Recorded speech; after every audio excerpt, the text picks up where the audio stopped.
Hey everybody, how's it going? Regarding Maine's right to repair bill, on January 23rd, there was a public hearing. Then on February 4th, there was a work session where the politicians speak amongst themselves, give their thoughts and ideas, and try to figure out what it is they should do with it. I'd like to summarize what went on in that work session and let you know what you could do as a resident of Maine to help get this bill passed. Lastly, and this is news to me, this happened right after I got finished editing the first copy of this video, there is a new public hearing scheduled for February 13th at 2 p.m. So what I'm playing you here is what's called a work session. A work session is where the politicians work and speak amongst themselves, but no input is taken or testimony from the public. A public hearing is where they do take input from the public. Last time we showed up, it was one repair person and 12 anti-repair lobbyists. Obviously, at our public hearing, we had a room full of people very concerned about this bill, and nearly nobody from our state was here in favor of it. I think it would be great if next time there's maybe 10 anti-repair lobbyists and 30 or 40 or 50 or 60 people from the state of Maine who support repair that show up, so that we can show them that this is a bill that does have home state support from the constituents. And above all, if there's anything you hear here that makes you think to yourself, I wish I could have been there to say something. I wish I could have educated them. I wish I could have given my opinion from my experience or corrected this. February 13th at 2 p.m. is your opportunity. So I would very much so appreciate if people from Maine that support Right to Repair showed up on February 13th at 2 p.m. The committee had talked about the idea of limiting this bill to a much narrower focus, and a minor compromise and narrowing of scope. I was expecting this. I get it. You had people show up from the logging industry, the farming industry, tractor industry, contractors, boats, etc. Let's just limit it for this trial run to check out how a right to repair bill would do in this industry to something like laptops and cell phones. We can come back and talk about medical equipment and farming equipment and marine equipment later, right? All right, I'm not exactly happy with it, but I figured that's what he was talking about, and that would be the compromise. The committee members, you have in front of you an amendment that is offered by Representative Handy, and that amendment would limit the applicability of the bill to cell phone screens. That's not good. A bill that was designed and crafted to allow people to fix their electronics again, regardless of the issue and regardless of the device. Camera, camcorder, cell phone, laptop, desktop, and so on and so forth, has now been cut down to only cover one type of device, only cover one type of issue on that device: cell phones, screens. So if your microphone or your charge port or your battery or your front camera, anything else goes bad with it, no, you can't get that. If you need access to a charging chip, no, you can't get that. If you want to have access to the diagrams or the schematics that used to be given away for free with the product when you bought it, or at least available at a subscription fee if you were a service center, no, none of that stuff is going to be available here. So when I discuss how a charging chip in a machine can die and there's no place to buy it because the company that makes it won't sell it to anybody, none of that is covered by this bill. However, this is not necessarily the end. There's a silver lining to this that I think a lot of people are missing, which is that the bill was not thrown out. So when opposition showed up, there were people from the tractor industry, logging industry, contracting industry, boating industries that showed up. So clearly they may have thought to themselves, in order for this to stay on the table and be something we can manage, we have to narrow the scope of it. So how do we narrow the scope of it? And he heard his colleague discuss screens. He was talking about getting his iPhone screen fixed. So my cell phone, I've broken a lot of screens on those, and Apple's been pretty good to me. But the Apple store's in Portland. Right. There's a guy who does screens right in Bangor.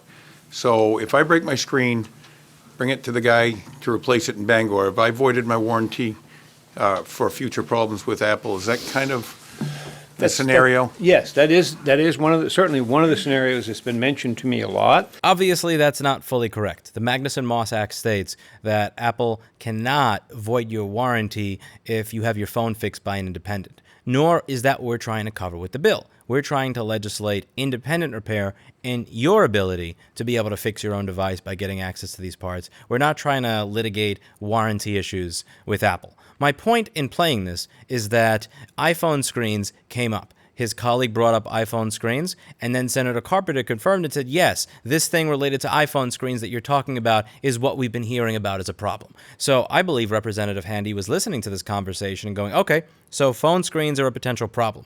Then he hears 12 lobbyists show up against the bill from multiple industries and hears that we need to narrow it down and thinks, let's narrow it down to what Senator Carpenter said his constituents were discussing that my colleague spoke about. And that's how he got to this point of narrowing the scope of the bill to phone screens. I think it was simply a little bit of a mess up from someone who doesn't work in our industry, but who is actually trying to listen and trying to do their best to understand the problem and come up with a compromise that allows the bill to stay on the table, even if it is a compromise that is, in my opinion, unacceptable to the repair industry. This could have been a bill that was just tossed off the table forever because we can't deal with this. And he tried to find a way to make it into something that could be brought back to the table. So even though it is disappointing to me, I don't see that as him trying to kill the bill for malicious reasons. And it's important to separate malicious reasons from someone who just is trying to do their best and may have not done what is best for us. When it came to Nebraska, I brought up in the What Pisses Me Off About Lobbyists video that Kim Roback, who runs Mueller-Roback, who is a lobbying firm for AT&T, testified against the bill.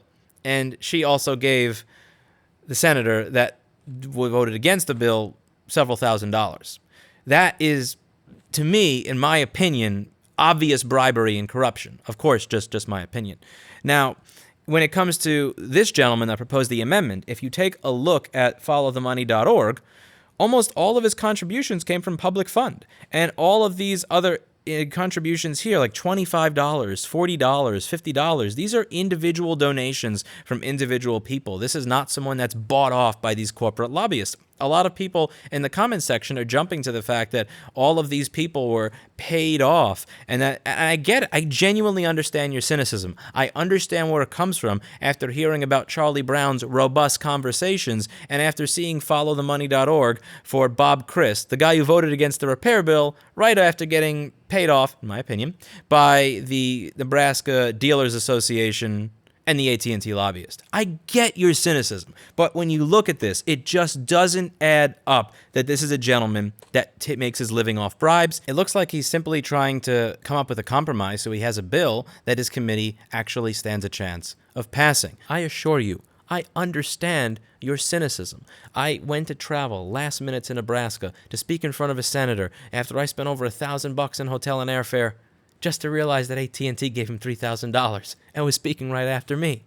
That did not feel like a good use of my time. It made me very, very cynical. At the same time, we're asking them to hear us out. We're asking these senators and assembly people to ignore Apple and AHAM and TechNet and everybody else that tries to make it sound like if we put a knockoff Apple battery in their Machtrometer, their boat's going to explode.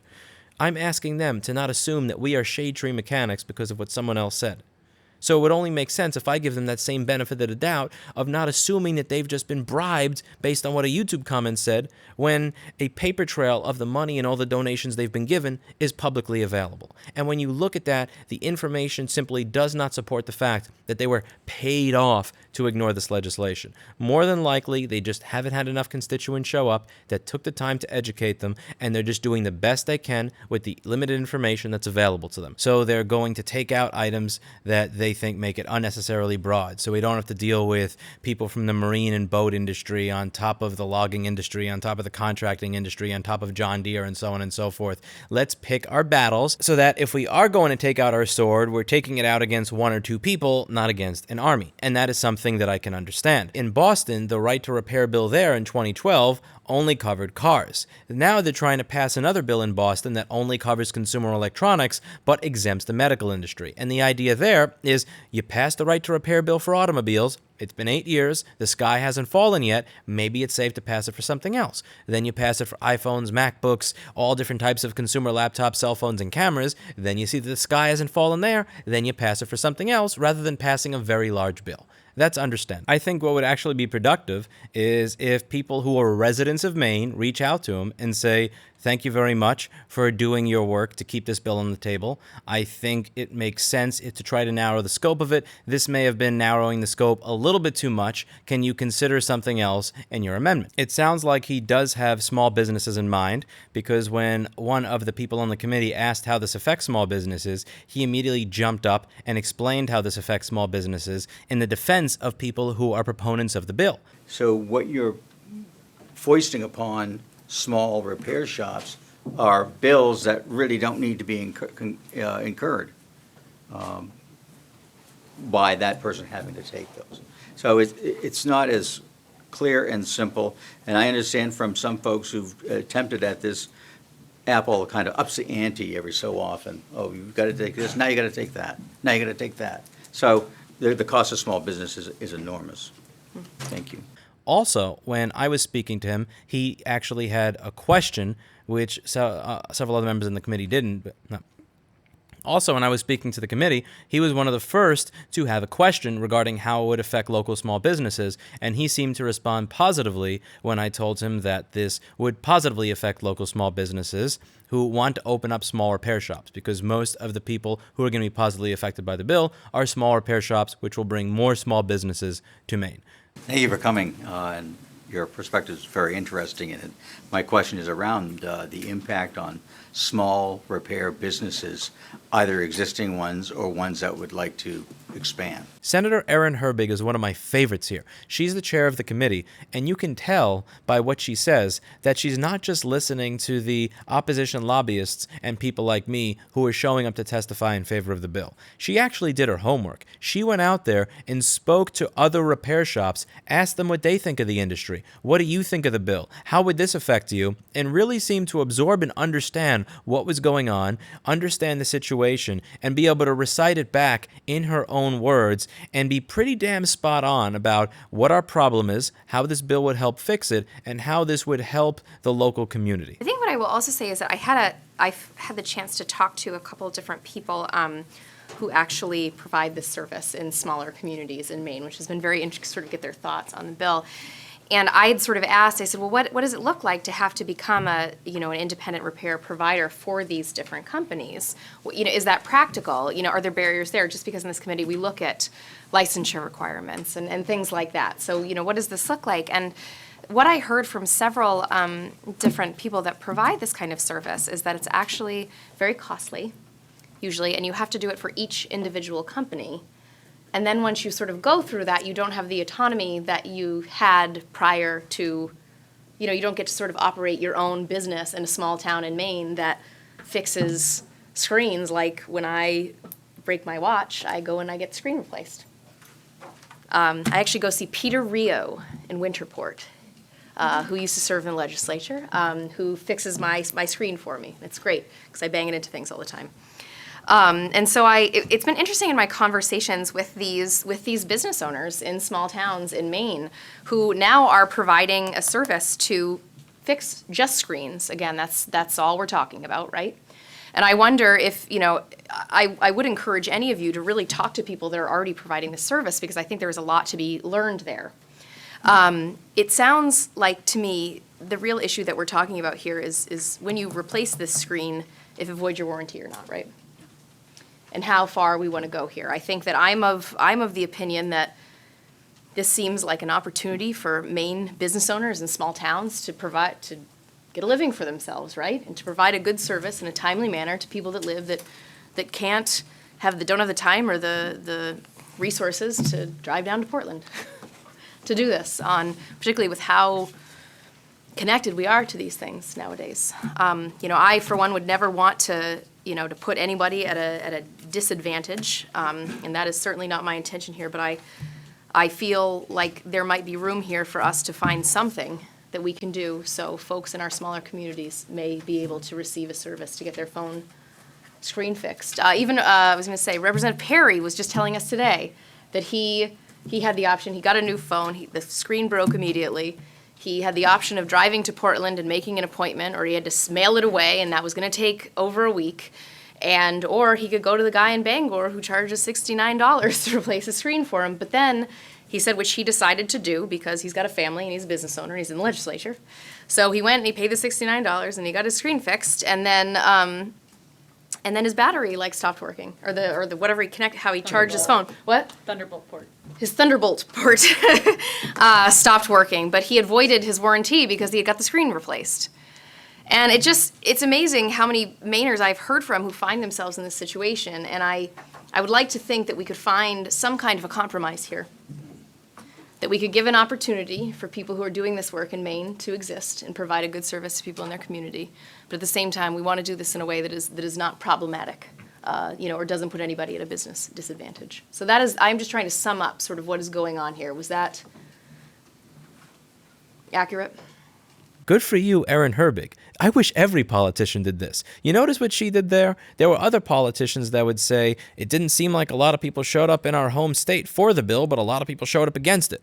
What did she do? She figured to herself, dozen or so lobbyists, and a lot of them flying in from representing multi-billion-dollar corporations in our little town against this bill. Let me figure out why it is they're so against it. So she reached out to local repair shops that did not show up to the first hearing and asked them, what is it like to work in your industry? What does this bill mean to you? How do things work in your business? She asked good questions to these repair shop owners that were in her district, that were her constituents, and then she was able to recite back in her own words what the problems were that we brought up. She's not reading off a script, nor is she purposely misrepresenting our arguments to make us sound stupid. She steel-manned our arguments for us and made the case for the bill. She actually did her homework. She understands that business owners don't spend every single day checking their local legislature's website to read the bills that are up that day. And even if they do, that they don't often have the luxury of taking a day off, driving hours to their state legislature so that they can testify at a hearing. So she did the legwork for herself to represent her constituents. Good on you, Erin Herbig. I wish more politicians did what you did and did their actual homework to try to understand legislation and understand how it affects constituents and reach out to the constituents who may have not been able to make it there, rather than just be dismissive of it because they weren't able to show up. I think that she deserves emails, phone calls, Hallmark cards showing up at her office on a regular basis saying, good on you for just doing your job. I wish politicians did this. And I think that what could be really helpful here is if people reached out to her and said, listen, we get it. This bill may be too broad for you. You're a small town legislature. You're not looking to take on every single industry. But limiting the scope of it to just screens is really limiting. What if we in Massachusetts, they limited the scope of the bill to just automobiles, and 8 years later, the world didn't end. So what if here we limited the scope of the bill to consumer electronics, and then at a later time, we can come back and discuss marine equipment and tractors and farming gear and medical equipment and all that stuff. Let's leave all that out and just try to cut out consumer electronics and see where we go with that. But let's not narrow it to the point where it's totally useless with just screens. But I think that it's really important that politicians like this hear from their constituents. Because if you look, again, just like I said for Representative Handy, who I don't believe is taking bribes the same way that, in my opinion, Bob Christ was from, in my opinion, Kim Roback. If you take a look at her page on followthemoney.org, she has donations. The largest donations come from something called the Public Fund, which I imagine is not going to be a bunch of people that represent, Sony, Microsoft, Nintendo, Facebook, Apple, and so on and so forth. And the rest of the donations under that, we have $300. We have Tammy Sanderson giving $200. We have Beb Bailey here giving $5. David Smith giving $50. Lynn DeMaz giving $20. These are this is lunch money in Manhattan. This is not someone who is taking bribes. She is actually listening to her constituents and working for her constituents. And if you look at the list of donations here, this really does look to me like someone that just said, hey, you've known me for 10 years, right? Well, I'm running for state senate so that I can actually try to help you out. This looks like someone that just went door to door to try to get elected, genuinely asking the people that were her neighbors, her friends, her constituents, here's what I believe in. Do you want to help me get elected to office? And that's what this looks like to me. This does not look like any sort of funniness, like like you have people donating to you from the John Dealers Association or an AT&T lobbyist. This seems like somebody who really does have their hands clean. So I think it would be great if people who were her constituents in Maine reached out to her and said, thank you very much for doing the right thing by us, and just helped a little bit to educate them on how they could make this a more effective bill. Next up, it appears that we have, in my opinion, the flip side of the coin here.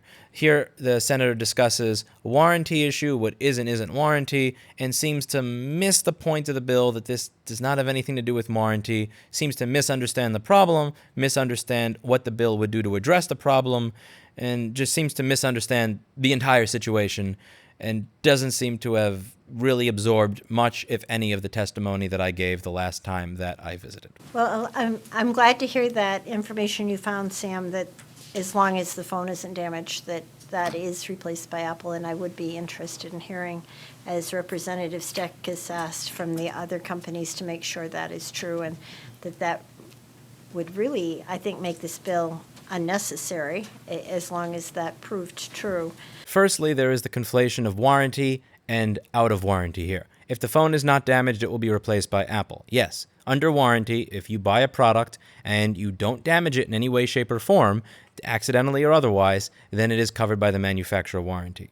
This bill has nothing to do with manufacturer warranty. This bill has to do with independent service centers being able to fix devices outside of warranty. So if you do damage your device, if you drop it, if you get the headphone plug stuck in it, if the charging chip dies, and Apple doesn't want to help you, this is about allowing us to be able to help you. As I've explained many times in the simplest terms that I can find, if the charging chip in your $3,000 machine dies, Apple will tell you $1,500, your data is gone, that's your only option. I will tell you $200 to $400, your data is still there, and it takes half as much time. What's existing as a barrier between me doing that repair and saving you over $1,000 in your data is that Apple creates an exclusivity agreement so that the company that makes that chip doesn't sell it to me. That is the problem we're discussing when we bring up this bill. This has nothing to do with Apple warranty repairs. And it really does make me wonder, am I talking to a wall when I show up and I testify? Are the other individuals that show up and testify also talking to a wall? I don't know.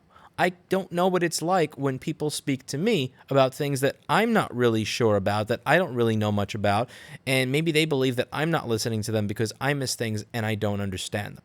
If you are a resident of Maine, if you are this person's constituent, I think it would be great if you reached out to them and let them know why this bill is important, what it is that we're discussing in the scope of. So digital electronic equipment, that definition has been eliminated as too broad. Embedded software is no longer an issue if we're just talking about screens, so that definition is no longer there.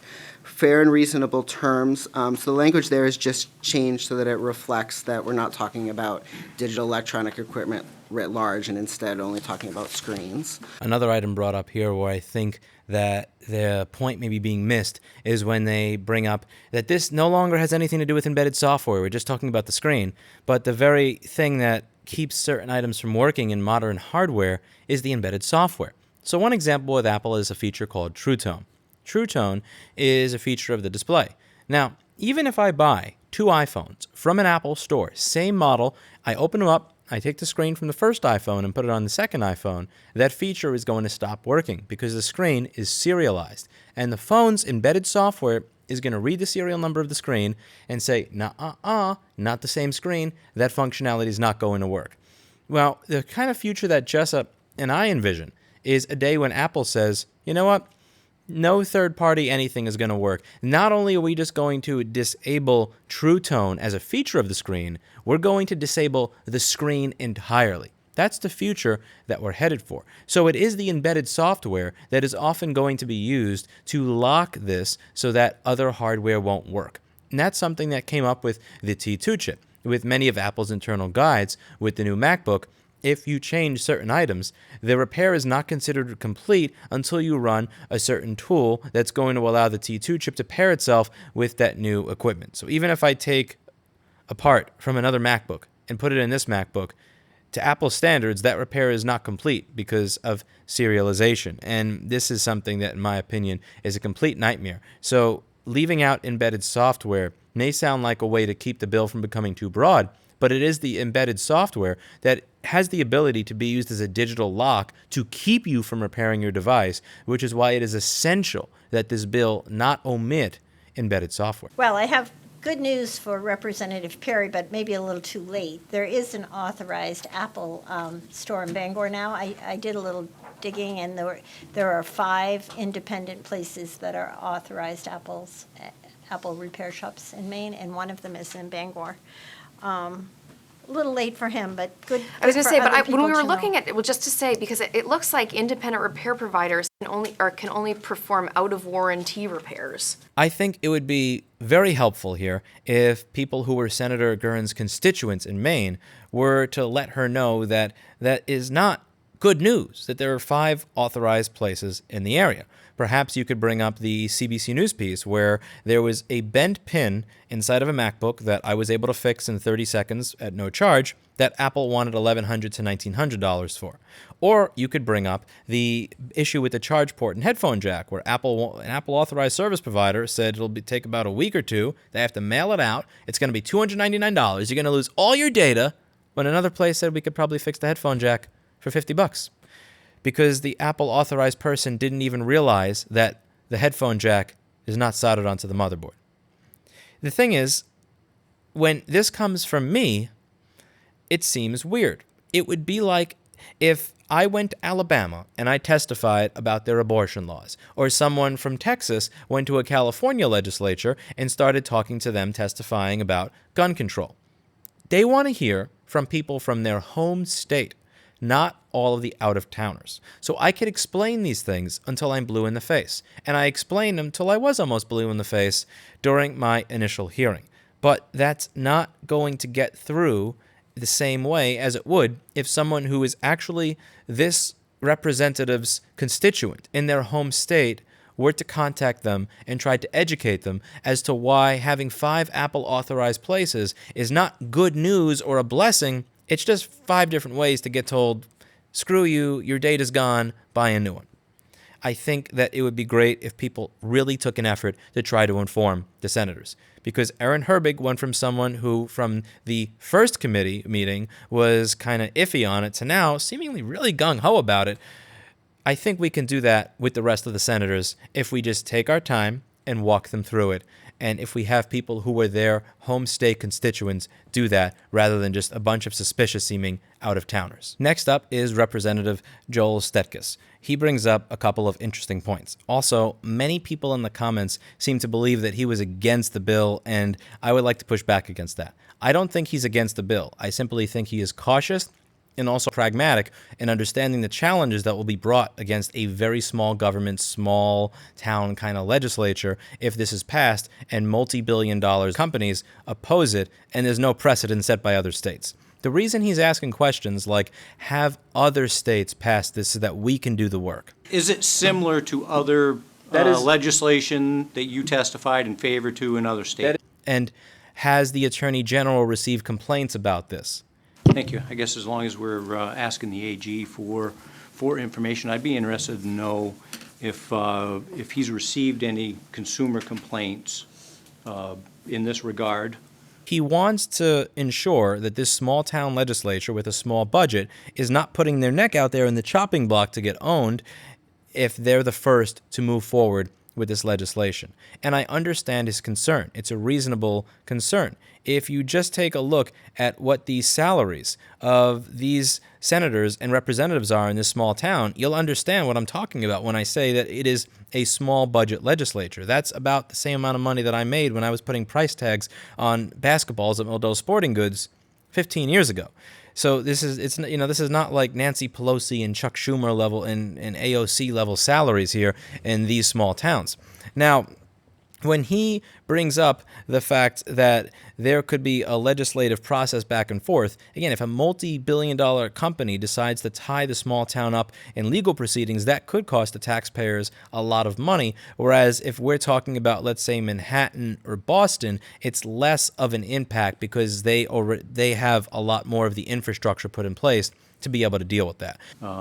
Obviously, at our public hearing, we had a room full of people very concerned about this bill, and nearly nobody from our state was here in favor of it.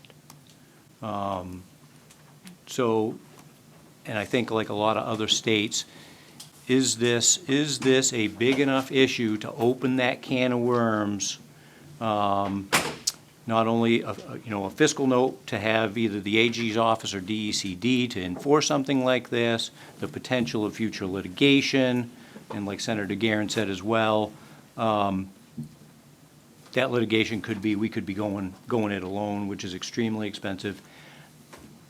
Does the situation that some people find themselves in rise to that level to spend the taxpayers' dollars in that way? Further, when he says this, when he brings up the Attorney General complaints, he also strikes me as someone who has respect for the chain of command. And I did a little bit of research into him, and he seems to have a military background and history. So that's understandable and also respectable, in my opinion. I thank him for his service. If you're telling him that there's complaints, he's going to go, okay, so there's consumer complaints. What does the Attorney General, who's over my head, have to say about this? And I think there are two ways that could go. It could either go, hey, Attorney General, are there complaints about this? I haven't really gotten anything in my inbox, but I remember 2 or 3 years ago, this one guy from New York on Reddit was front paging about it. Oh, okay, never mind. Or it could go, hey, Attorney General, have there been any complaints regarding this issue? Because we got this bill here that could potentially open a can of worms, and I'm kind of curious. Have you heard about it? Oh, yeah, I've gotten 10,000 emails in my inbox and a bunch of formally submitted complaints about this that are actually quite substantial. Okay, so maybe we should try and pass this bill then. Thank you. You understand how it is that us just talking here is not really the most effective way to get things done? When I talk about how Apple created a chip that works in only this new MacBook Pro, the older chip won't work in it for a charging chip. And then they tell the company Intersil that made it, don't sell that chip to Lewis. Don't sell that chip to any independent repair shop. Only sell it to us so that nobody else can fix that machine besides us. When I talk about that problem to YouTube, even if 1 million people see it, that's 1 million normal people. We need the Attorney General to be aware of that. Because when the Attorney General is made aware of it, then when everybody else looks up the command chain to figure out if this is a real problem that requires a bill to fix it, it's more likely to get done. So what I think needs to happen here are that constituents of Maine contact their Attorney General and let them know that they think this is a problem. In fact, in any state, figure out who your Attorney General is and figure out how to file a formal complaint letting them know that this is a problem. And then once you've let them know it's a problem, once you've filed that formal complaint, if you're in Maine, CC Representative Stetkes. If you notice, Senator Michael Carpenter, who introduced the bill, used to be the Attorney General for Maine. So he would be the one that consumers were going to and saying, hey, what these people are doing is ridiculous. Look into this. And he seems to be continuing that line of work here because he's the one that is submitting this bill to the committee and asking them to consider it. So now I think it would be important if everybody who finds this to be an important issue, let the Attorney General know. This way, if this shows up in other states, in other hearings over the next few weeks, when the people in Colorado, in Oklahoma, and Hawaii say, hey, Attorney General, is this an issue before I pass this bill? They'll get a resounding yes, rather than a, not really, or I haven't heard about it, or yeah, I heard about it from some guy on Reddit, but not really sure. That's not good enough anymore. If we want this to pass as a bill, we need to let the Attorney General know. Not just people on YouTube, not just people on Reddit, not just people in forums. Let your Attorney General know. And once you've let your Attorney General know, let Representative Stetkes know. Secondly, the issue of constituents in the home state. There was someone at that hearing who seemed to be a bit steaming at that comment. I understand where he's coming from. Representative Stetkes is saying if we're going to head into this fight, if we're going to show up with a little play sword to a battlefield filled with tanks, can we at least be sure that people in our home state are the ones that want this? Because if I'm going to have my neck on the chopping block, it had better be for my own constituents, not some jackass from New York. That's totally understandable. If you're going to go out there and fight, at least fight for your own people. Don't fight someone else's battle. And the problem here with that statement is that most people that watch this, they're watching it because I made them aware, and they're also watching it because that's the only way they're going to see it. People who have jobs and work every day can't show up here. All the people who show up against the bill are people who get paid to a professional salary to show up there. So there's a financial reward for the lobbyists that show up against the bill, but there is a financial punishment for the people who take a sick day off of work to show up. if you have a job, if you go to college, if you take care of your kids and you got to hire a babysitter so that you could show up here, you are now paying money out of pocket and losing time and risking your job to show up in favor of the bill. So of course, there's always going to be more people that show up against it than for it, because there's a financial reward to be against it, and there's a financial punishment to show up and be for the bill. So I think that people should email them and say, hey, listen, I'm sorry I wasn't able to make the hearing. I had stuff to do. Here's where I live. I am your constituent. I am for this bill. Please do not mistake my lack of attendance for lack of support, because I do support this bill in every way, shape, and form. And if you vote in favor of this bill, I will vote for you in the next election. But I'm just not able to make every single hearing. I don't check the government website to see what the list of it is. And I think this is, yet again, a politician that will actually listen to you. If you take a look on followthemoney.org, becoming very quickly one of my favorite websites, you will see that this candidate has raised a total of $28,813. There are cars that cost more than this. If you look at the top donors list, unitemized donations, like the only thing here that is even remotely suspicious, and I really don't buy it to be one, was he got paid $200 from an automobile dealer. The only thing I can imagine that has anything remotely related to a dealer that would oppose repair. But this doesn't even count. Like $200, like just come on. This is someone who very clearly seems to have gone door to door, like all the other representatives in this small town, and asked people, hey, I'm running to be your local representative. Here's how I'm going to make things better. Do you want to donate to my campaign? Ruby Carr donated $50. Tom Caffin donated $38. He let him keep the change, I imagine. David Dunlap donated $10. These are not politicians that are bought off. Again, I do not think this is a case similar to Bob Christ getting, in my opinion, bought off by, in my opinion, Kim Roback of the lobbying firm that represented AT&T. This is a small town legislature that runs on a small budget. All of these people seem to be down-to-earth, approachable individuals, not that sort of corrupt big politics that is always talked about elsewhere. So if you want to help and you're a constituent of Maine, I would suggest that you reach out to your Attorney General, CC Joel Stetkis once you've reached out to your Attorney General, and let him know that just because you didn't show up does not mean you're not in support of the bill. Thank you. I was going to say, just because it's brought by attention, I shouldn't have made light of your comment. I just thought we shouldn't speculate. To Representative Stekis's comment, I'm sorry I used the expression freaked out unnecessarily. But I just wanted to be clear that I was just saying, let's not, I was trying to make a joke. I apologize if that was felt by anyone as being offensive. I don't think you said anything that warrants an apology, Senator Herbig. Well, I sort of knew that. But I understand I offended other people, and what I wanted to let you know is that I really was just saying I don't think we need to jump to any conclusions that this is going to cause the state of Maine hundreds of thousands of dollars until we hear from the Attorney General's office. Not offended at all, Chairwoman. Not offended at all. Let's get this bill passed over a robust conversation. That's it for today, and as always, I hope you learned something.